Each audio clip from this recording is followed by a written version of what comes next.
Bien, on va passer au troisième sujet. Et beaucoup de monde quand même autour de vous. Je me demande si parfois il n'y aurait pas, allez, la tentation d'abuser un peu de cette aide. J'ai envie de me poser la question à Angélique. Est-ce que des fois la personne handicapée n'abuserait pas, ou d'ailleurs d'un professionnel, peut-être même de la famille? Bah, après, je pense que c'est comme une personne normale. Enfin voilà, après, pour nous professionnels, je pense qu'il faut qu'on arrive à faire un juste milieu. On est quand même là pour les aider, pour pour être leurs jambes et leurs mains. Donc après, il ne faut pas non plus être dans l'extrême à ne pas les aider comme il faut. Bon, c'est vrai qu'après, je pense qu'il faut aussi les remettre dans le droit chemin et dire, bon voilà, t'en demandes un peu trop ou bah, redemande plus tard. Pour que tout le monde ait la même aide et qu'on arrive à se diviser pour tout le monde. Et côté famille, Monsieur Roux. Moi, je pense qu'il ne faut pas que les handicapés, quels qu'ils soient, les résidents, si on veut être plus correct, soient tyranniques envers le personnel. Parce qu'à ce moment-là, on n'en finit plus. C'est une montée de violence qui peut avoir des répercussions assez importantes, d'un côté comme de l'autre. Parce que le personnel n'est pas là pour se faire agresser verbalement comme physiquement. Est-ce que ce ne serait pas non plus plus facile de demander de l'aide de façon importante plutôt que d'atteindre une forme d'autonomie?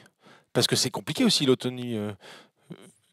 Nicolas, peut-être, je vous vois sourire.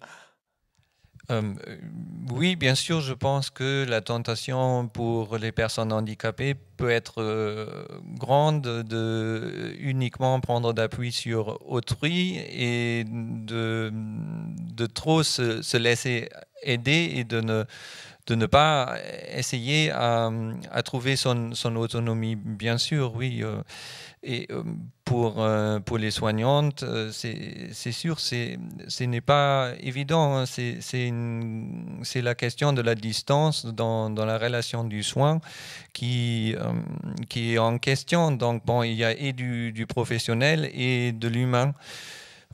Je pense qu'il est important dans ce processus que régulièrement il y a une mise en conscience de ce que se passe, et ceci de deux côtés, et pour les résidents et pour les soignants, et aussi pour tout l'entourage, quelque part les familles appliquées, etc., qu'il y a des paroles de mise et qu'il y a une juste distance qui est trouvée.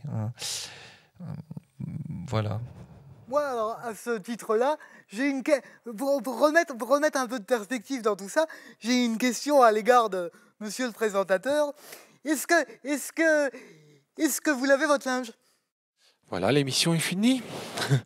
Non, c'est vrai que j'ai un peu un manque d'autonomie là-dessus, moi aussi. Voilà. Donc, non, mais là, on plaisante, mais tout ça pour dire que l'exemple de laver le linge, effectivement, il y a peut-être un certain nombre de résidents qui seraient capables de laver le linge. Mais en même temps, si moi je me décidais à laver mon linge, alors effectivement, on pourrait trouver une adaptation pour la machine à laver, le linge avec la domotique, on y arriverait toujours. Mais le problème, je m'épuiserais tellement à décider de laver mon linge que le temps que je perdrais à cet endroit-là ne serait pas du temps que je donnerais ailleurs. Donc il faut trouver un juste milieu entre ce qu'on est capable de faire, mais ce qu'on ne veut pas faire pour donner du temps ailleurs, mais il ne faut pas pour autant se servir des AMP comme esclaves. Donc c'est un sujet beaucoup plus compliqué qu'il n'y paraît, parce que il y a un certain nombre d'actes, et je pense que pour Jessica c'est pareil, mais il y a un certain nombre d'actes dont on a décidé d'un commun accord que c'était trop épuisant de les faire et que voilà, on préférait les consacrer à autre chose. Mais voilà, après, puis bon, on a tous 22 ou 24 ans, il y a une part de fainéantise aussi. C'est bien connu que quand maman peut laver le linge, ça peut servir quand même. Je sais que chez les professionnels, il y a beaucoup le mot affectif aussi qui rentre en ligne de compte. Il y a le piège de l'affectif. On peut faire plus de choses parce que tu peux répondre si tu veux, mais j'avais envie de me tourner vers les familles, parce que les familles sont totalement dans l'affectif. Donc est-ce qu'il n'y a pas ce risque-là de se faire totalement happer par un enfant, un parent handicapé et se laisser déborder? Complètement. Ouais, Complètement. il y a du vécu, là. Racontez-nous. Jessica, elle monopolise pas mal sa famille. Il faudrait qu'on soit toujours autour d'elle, avec elle, l'emmener partout. Donc, parfois, c'est très compliqué. Voilà. Jean-Angélique, tu voulais dire quelque chose là-dessus? Bah oui, c'est vrai, parce que nous, en tant que professionnels, comme on en discutait tout à l'heure, je pense qu'on a plus, on arrive plus à mettre des barrières. D'où vient vraiment la barrière professionnelle entre rester bien à sa place et nous sommes que les professionnels. Même si on rentre dans leur projet de vie, même si on les aide à accomplir des choses, il faut vraiment pas que ça se transforme en autre chose. Parce qu'on n'est pas du tout la famille, ils sont là pour ça. Vous vouliez ajouter quelque chose, maintenant? Et puis, en tant que parent, on se pose toujours la question, parce qu'on a une vie aussi, malgré tout. On a notre enfant handicapé, mais aussi on a une vie de couple, on a une vie avec d'autres enfants. Donc, il faut concilier tout ça. Et moi, la question se pose toujours de dire où est la limite de ce qu'on peut faire et où est la limite de la maltraitance. Parce qu'on parle toujours de maltraitance et les gens voient toujours maltraitance, coups, persécution psychique, etc. Et la maltraitance, des fois, ça peut se résumer à des choses qu'on ne veut pas faire, et d'un côté comme de l'autre d'ailleurs. Et là, c'est là que c'est vraiment difficile. Je pense que pour les professionnels, il y a des choses qui sont difficiles pour eux, qu'on fait plus facilement justement parce que des fois, moi, depuis qu'Olivier est à la Sève, je réfléchis des fois à ce que je faisais le matin auprès de mon enfant, que vous êtes obligé de faire, parce qu'Olivier a quand même une grande dépendance physique. Et des fois, je me dis, c'est certainement pas facile pour ces jeunes femmes.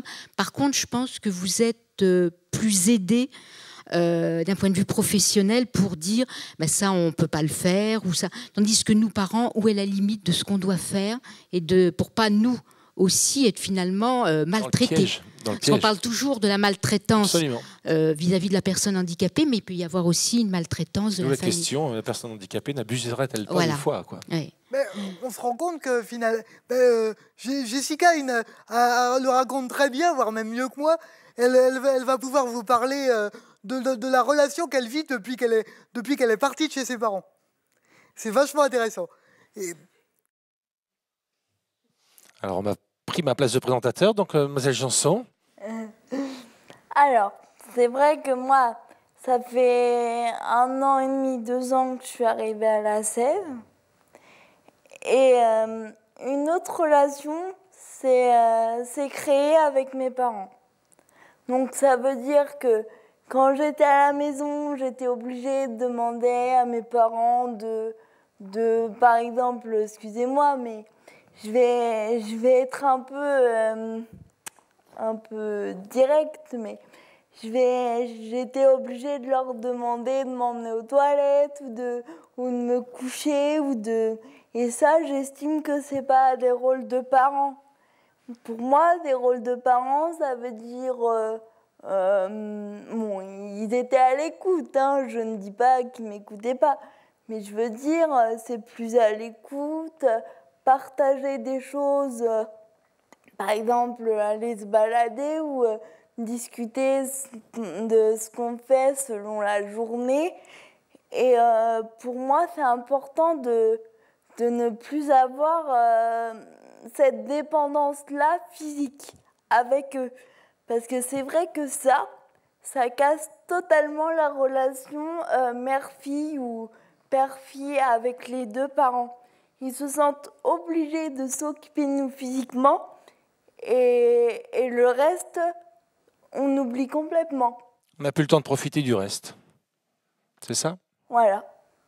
Et c'est vrai que depuis que je suis arrivée, je retrouve tout doucement cette complicité de ça, parents, mère-fille, mais je trouve ça très important. Mais j'avoue, pour moi, c'était très dur à rattraper. Parce que j'étais sans arrêt enfermée dans un cocon de dépendance et d'un coup, du jour au lendemain, je l'ai lâché. Donc je me disais, je vais être sincère, quand je suis arrivée à la Sève, j'étais totalement perdue. Parce que je voyais plus du tout mes parents, je pouvais pas leur demander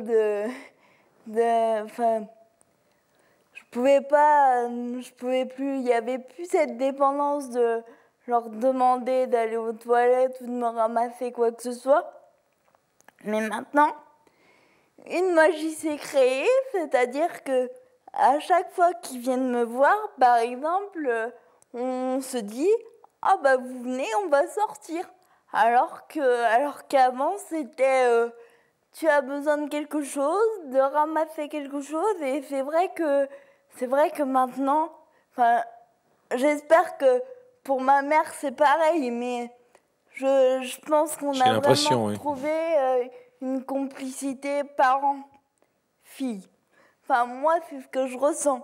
Après, je ne sais pas si eux le ressentent exactement pareil que moi. Mais je crois que c'est le cas. Bien. J'espère. Je vais être obligé de te couper parce qu'on arrive à la fin de cette émission. Je voulais juste vous faire réfléchir sur deux choses.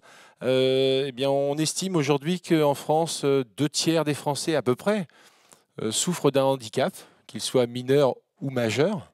Ça va aller de la surdité à d'autres choses. Puis que malheureusement, la vie est un long parcours vers peut-être le handicap. Donc pensez-y, réfléchissez à ça et j'espère que vous avez passé un bon moment avec nous. Merci à vous tous. Au revoir. Au revoir. Au revoir. Au revoir.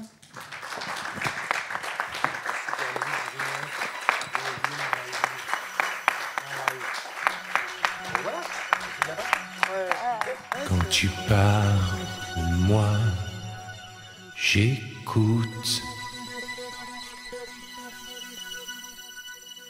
Quand tu cries, moi, j'écoute. Si tu as peur, moi, j'écoute.